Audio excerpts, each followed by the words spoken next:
नमस्कार मंडळी, श्री स्वामी समर्थ सगळ्यांना।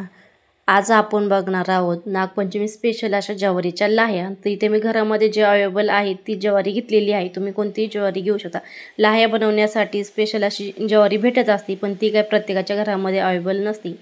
तर इथे मी 1 वाटी ज्वारी घेतलेली आहे। ती आता छान अशी साफ निवडून घेणार आहे। त्याच्यामधले खडा, माती, जे ज्वारीचे बोंड वगैरे काढून घेणार आहे। अर्धी फुटलेली ज्वारी वगैरे साफ करून घेत आहे मी आता। तर इथं बघू शकतो मी छान असे साफ करून घेतलेली आहे ज्वारी। तर इथं बघा मोठमोठाली ज्वारी घेतलेली आहे मी। तर ती साफ करून झालेली आहे माझी। तर मी शेगडीवरती पाणी तापायला ठेवलेलं होतं। पाण्याला उकळी आलेली आहे। त्यामध्ये थोडेसे चमचाभर मीठ टाकायचं आहे। त्यानंतर मग ज्वारी, जी मी वाटीभर ज्वारी घेतली टाकून धुवून वगैरे काही घेतलेली नाही मी। तर यामध्ये छान अशी उकळी काढून घ्यायची। आपल्याला शिजून वगैरे काही घ्यायची नाही, फक्त उकळी काढून घ्यायची आहे। तर इथं बघा मी हलवून घेत आहे ज्वारी। तर त्यानंतर बघा ज्वारीला छान उकळी आलेली। आता मी शेगडी बंद केलेली आहे। तर मी शेगडीवरती करत लाईट त्यानंतर 10 मिनिटं असंच झाकून ठेवलेलं आहे। तर गॅस बंद केला। त्यानंतर मग आता 10 मिनिटं तशीच ठेवली। त्यानंतर आता मी काढून घेत आहे एका चाळणीमध्ये। त्यामधलं सगळं पाणी तळून घ्यायचं आहे आपल्याला। छान अशी सुकवायची आहे तिला। तिथं मी अशी 5 मिनिटं ठेवणार आहे पाणी निथळण्यासाठी। त्यानंतर मग एका कॉटनच्या कपड्यावरती काढून घेणार आहे। तर इथे ज्वारीतलं पाणी सगळं निथळलेलं आहे। त्यानंतर मी कॉटनचा चांगला कपडा घेतलेला आहे। त्यामध्ये आता चांगलं पुसून ज्वारी घ्यायची आहे आपल्याला। तर पाणी वगैरे अशी कोरडी करायची आहे।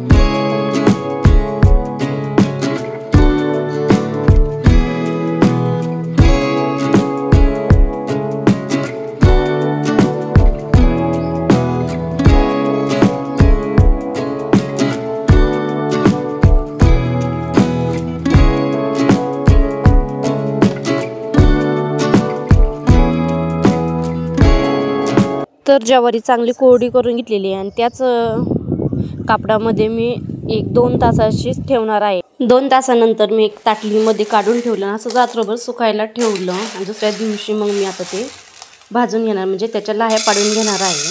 तर मी ते काय शूट झालंच नाही। त्यानंतर आता मी कढई छान अशी तापवलेली आहे शेगडीवरती। थोडंच मुठभर टाकलेलं आहे। छान अशा लाह्या पडतात गरम झाल्याची। तर बघा पुढे पुढे कशा लाह्या पडतात छान अशा घरच्या घरी।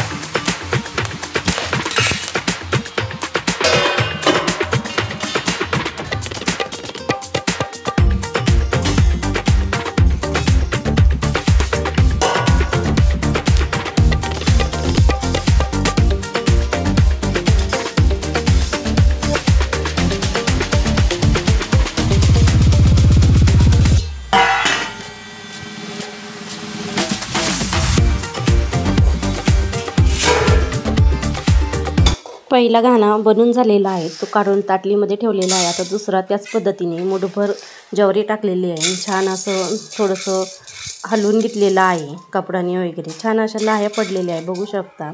तर अशाच मी सर्व लाह्या बनवून घेणार आहे। छान अशा ज्वारीचे दाणेसुद्धा राहतात, काही फुटतात तर काही फुटत नाही, ते सुद्धा खायला छान लागतात। असं बघा कसल्या भारी बाजारात भेटतात तशा पद्धतीने बनवलेले बनले आहेत। तर त्याच पद्धतीने सर्व अशा लाह्या बनवून घेतलेल्या आहे। तर बघा कसल्या भारी अशा लाह्या बनवून झालेल्या आहेत। तर आता त्या घोळून घ्यायच्या आहे। वरचं जे लाह्या आहे त्या काढून घ्यायच्या। खालची ज्वारी आहे ती सुद्धा खायला खूप भारी लागते। तर ती ज्वारीचं आपण भाजणीचं आपण चपात्याचं पीठ वगैरे बनवतो, त्यामध्ये सुद्धा आपण ही ज्वारी मिक्सरला बारीक करून टाकू शकता, किंवा तशी पण खायला छान लागते। तर अशा पद्धतीने पूर्ण अशा लाह्या काढून घेतलेल्या आहे। बाकीची ज्वारी तशी ठेवलेली आहे। तर कशी वाटला व्हिडिओ नक्की कमेंट करून सांगा। चॅनलला सबस्क्राईब लाईक करा। तुम्ही ह्या नागपंचमीला घरच्या घरी अशाच लाह्या बनवा, विकत नसतो। चला मग कसा वाटला व्हिडिओ नक्की सांगा कमेंट करून। बाय बाय, भेटूया पुढल्या व्हिडिओमध्ये।